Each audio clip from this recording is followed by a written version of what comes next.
So as you hear this, and you did, didn't you?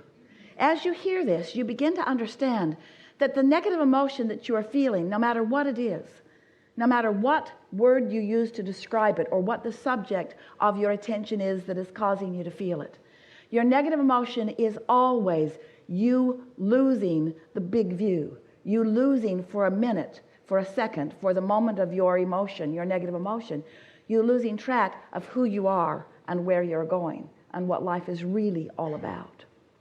So it is our desire that you really hear that and that you decide that you're going to be, especially for a little while, a more emotionally conscious or emotionally aware person. That you're going to activate an awareness of your guidance system. And the best way for you to do that, best time for you to do that is first thing in the morning or after meditation, when the momentum of what's going on in your physical world has subsided by your lack of attention to it. Because when you stop for a little bit, giving your attention to what you've been giving your attention to, the momentum of that attention subsides enough that you could start it off in a different direction if you want to. In the early days, we talked to you about pivoting. When you know what you don't want, you know what you do want. So if you find yourself talking about what you don't want, talk about what you do want instead. And that is theoretically accurate, but it's not practical in the sense that if there's a momentum going about the thing that you do not want, you're not going to all of a sudden have law of attraction delivered to you impulses about what you do want. You have to let what you don't want peter out. And the way it peters out is through inactivity. The way it peters out is by your no longer giving your attention to it.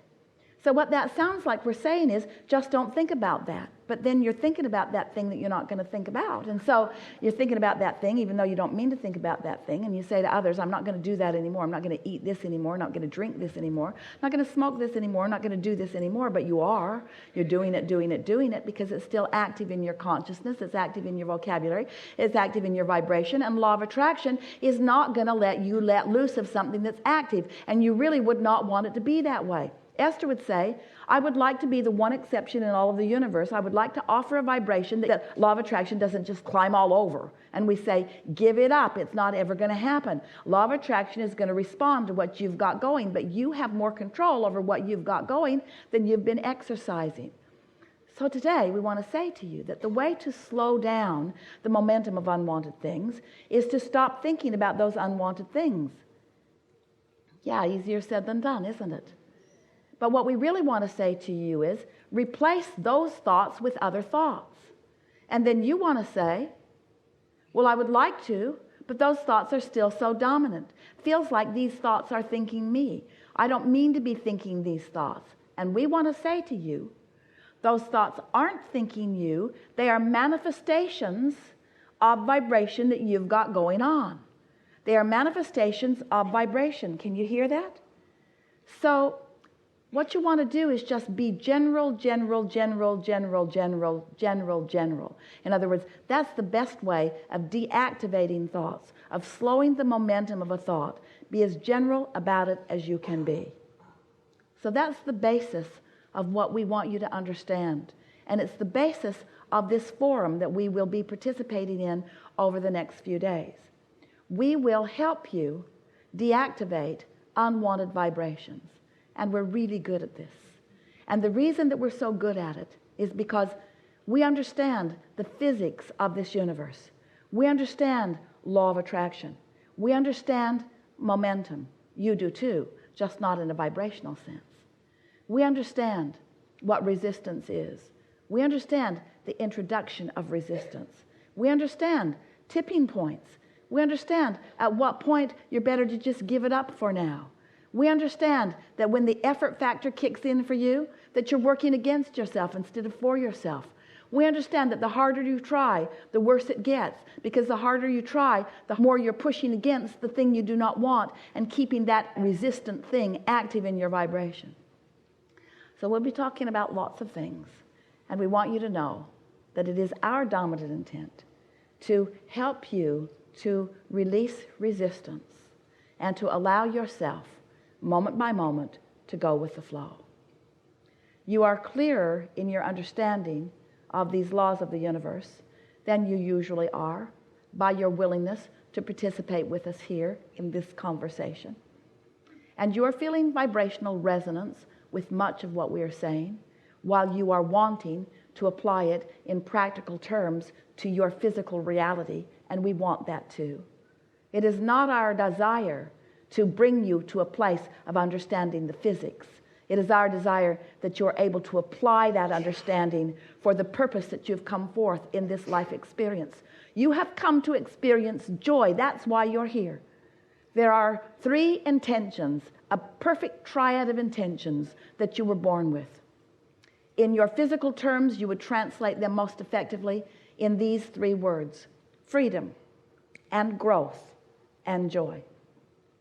If you will decide today that your dominant emphasis will be upon the joy factor, if you will decide that you want to bring yourself to that happy feeling, that that is your quest, that that is your desire, that that is what you mean to do here and now, here and now, here and now, here and now, it is our promise to you that the growth that you think you are here for will happen. We want you to know that the growth that you think you are here for will happen whether you are joyful or not. We just think you should be in on the joyful part of it. You are so free, you can choose bondage. You are so free, you can tune yourself to frequencies that you don't deserve. You are so free that you can practice vibrations that limit you. You are so free that you can feel terrible in a world that is all set up for you to feel good. You are so free that you can refuse the constant guidance the Source is offering you.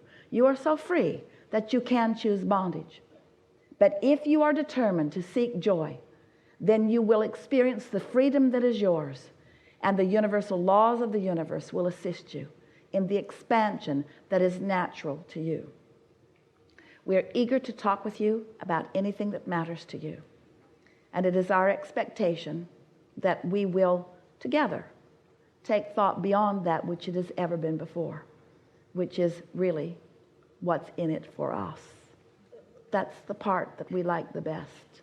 When you, right here in real time, hatch new awarenesses, and we all go there together simultaneously. What do you want to talk about?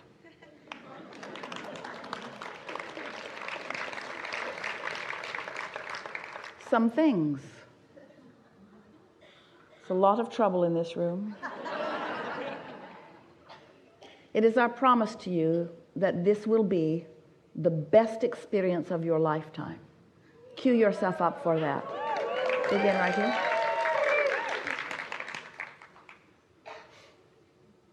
Two weeks together in a beautiful environment, ignoring the conditions of perfection that surround you, reaching inward for the perfection that is you. Be easy about it. All is well.